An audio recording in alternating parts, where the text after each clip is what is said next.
अब next question number 4 है हमारे पास। ये क्वेश्चन थोड़ा सा आपको लेंथी नजर आ रहा है, लेकिन ये बहुत इजी है, मुश्किल नहीं है, ठीक है।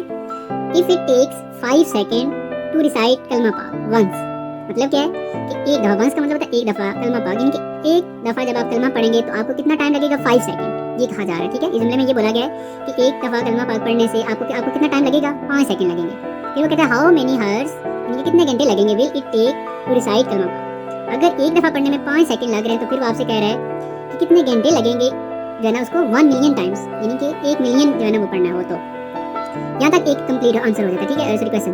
अब इसका ये नेक्स्ट पार्ट स्टार्ट हो जाता है, कन्वर्ट हावर्स इनटू डेज, ये हम अलग से पढ़ते हैं, ठीक है। पहले हम यहाँ तक कंप्लीट करते हैं, फिर हम आगे जो है इसको रीड करते हैं। तो देखें जी, यहाँ पर हम लिख लेते हैं वंस। वंस का मतलब एक दफा, क्योंकि यहाँ पर लिखा हुआ था वंस का मतलब। अब 1 टाइम पढ़ने में कितना टाइम लग रहा है जी, 5 सेकंड, ठीक हो गया। अब वंस की जगह अब यहाँ पर हम लिखेंगे 1 मिलियन टाइम्स, तो यहाँ पर हम लिखेंगे 1 मिलियन टाइम।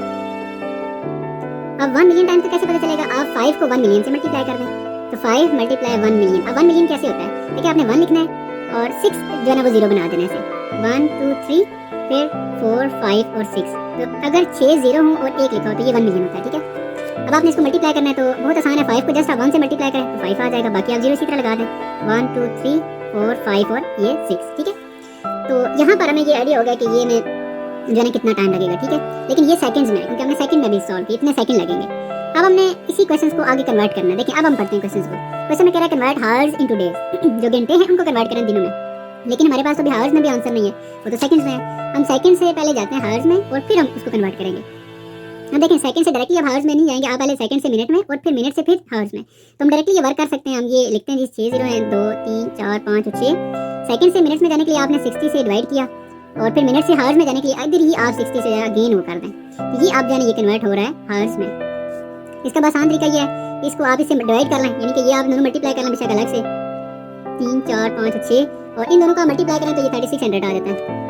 इन दोनों का आप डिवाइड कर लें। अब इन दोनों का आप कैलकुलेटर से डिवाइड करके देखें तो हम देखते हैं जी, डिवाइड करने के बाद ये आ रहा है 1388 पॉइंट, आगे बहुत सारे 8 हैं तो हम यहाँ पर ये जस्ट 2 लिख देते हैं।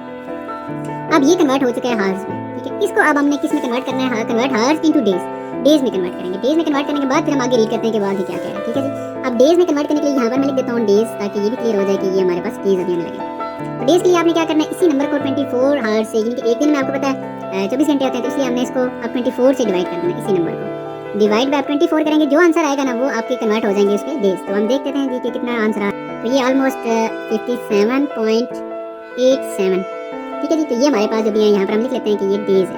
लेकिन अब हम आगे जो क्वेश्चन को पढ़ें तो देखें कन्वर्ट हावर्स इनटू डेज, वो तो कन्वर्ट हमने कर लिया। फिर वो कहता है right the answer in standard form, जो आपका आंसर है वो एक स्टैंडर्ड फॉर्म में लिखें। कैसे, देखिए राउंड ऑफ द आंसर, यानी कि इसको राउंड ऑफ करना है, and discarding the decimal part, यानी कि जो पॉइंट्स वाला है ना उसको हमने खत्म कर देना।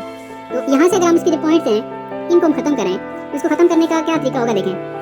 अब ये तकरीबन जो है, अब अगर पॉइंट के बाद ये वाला डिजिट 5 से बड़ा है, अब 8 जो है ये देखें 5 से बड़ा है, तो अगर ये 5 से बड़ा है तो इसको हम खत्म करेंगे तो ये खत्म होते हुए इससे जो पहले जो डिजिट है इसको एक नंबर ज्यादा करके जाएगा, यानी कि ये 5 अब 7 नहीं रहेगा बल्कि ये 8 हो जाएगा और ये यहाँ से खत्म हो जाएगा।